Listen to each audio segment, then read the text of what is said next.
Okay, this is our spooky Halloween special, and today we're talking about safety concerns with hearing loss.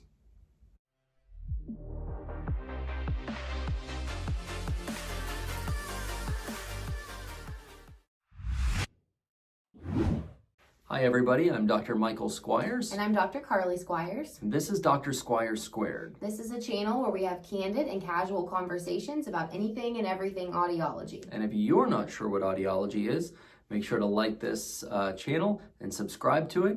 We're going to tell you all about it. All right, everybody. Today we're going to talk about some safety concerns with hearing loss. And I know what you're thinking. We've talked about this before. There are previous episodes where we have touched on things like cognitive decline and depression related to untreated hearing loss, fall risk, things like that. We're not going to go into the detail again today. You can go back and watch those episodes, but we're actually going to take it back to a very basic level and talk about sound awareness and why it's so important for your safety. You can't overstress the safety concerns with untreated hearing loss. No matter what episode you're watching, we're going to talk about it over and over because it's something that's really, really important. We have patients that come to us who are more concerned about some of these environmental sound awareness factors than they are about communication because of a safety issue. For example, we've had patients that came in who couldn't pass a certain certification to drive a vehicle because they were unable to appropriately hear their surroundings while they were driving. These are people like bus drivers, or they're driving corporate vehicles, or large trucks and that sort of thing. And they have concerns about putting others at risk because of something that they would do because they couldn't hear a horn blow or some other type of safety alert. Yeah, I had a patient recently tell me that he was not able to drive a truck or operate the equipment in his job because of his hearing loss. Because it's just too much of a concern. And we don't want to see that happen. So that's really, really important. If you have occupational concerns or anything with equipment operation, things like that, talk to your supervisor or somebody at the plant, at the office that you work at, and talk about those concerns, and then we can get those addressed.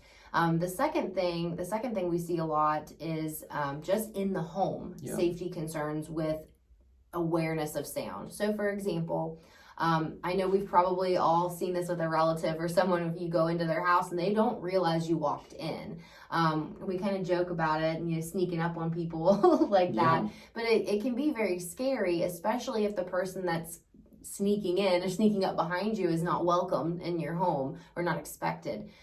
So if someone is, for example, sitting in the living room watching TV and someone enters the home and they don't hear that, that's a problem.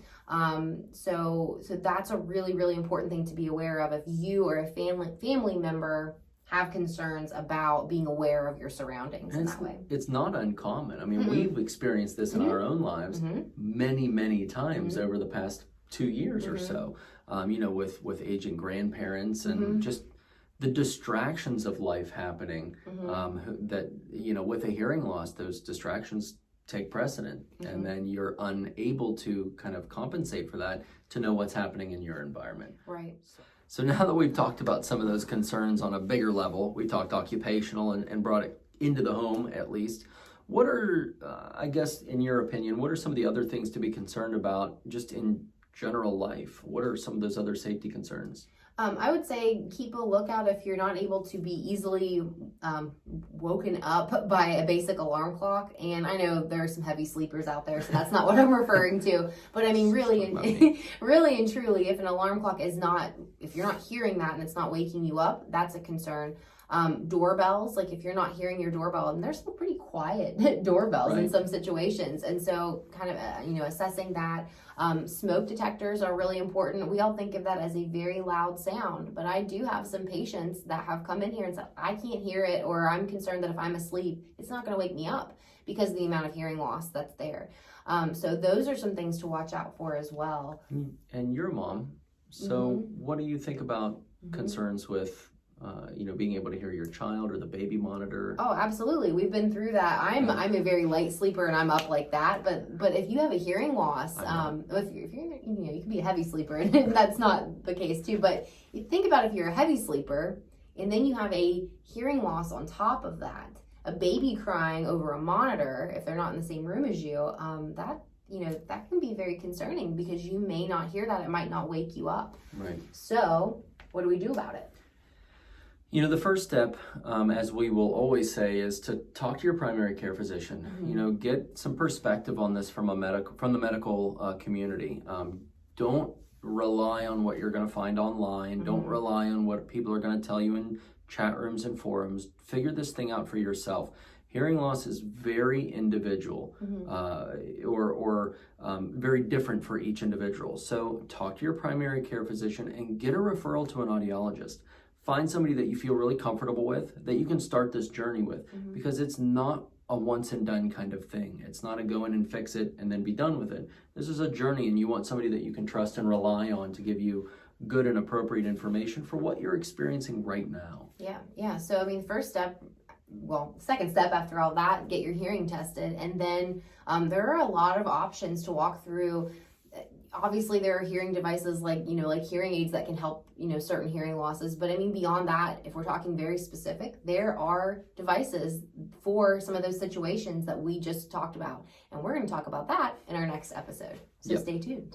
We're really glad that you joined us for at least this beginning part of this series here. We want to talk to you a little bit more next time about some of those alerting devices and give you some more information about how you can be safe, either if you have a hearing loss or if you have a loved one with a hearing loss. Right. So make sure to like and subscribe to the channel and hit our notifications bell.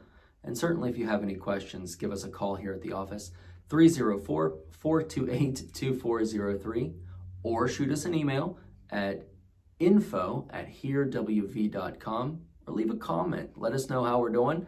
And until next time, thank you. see you later.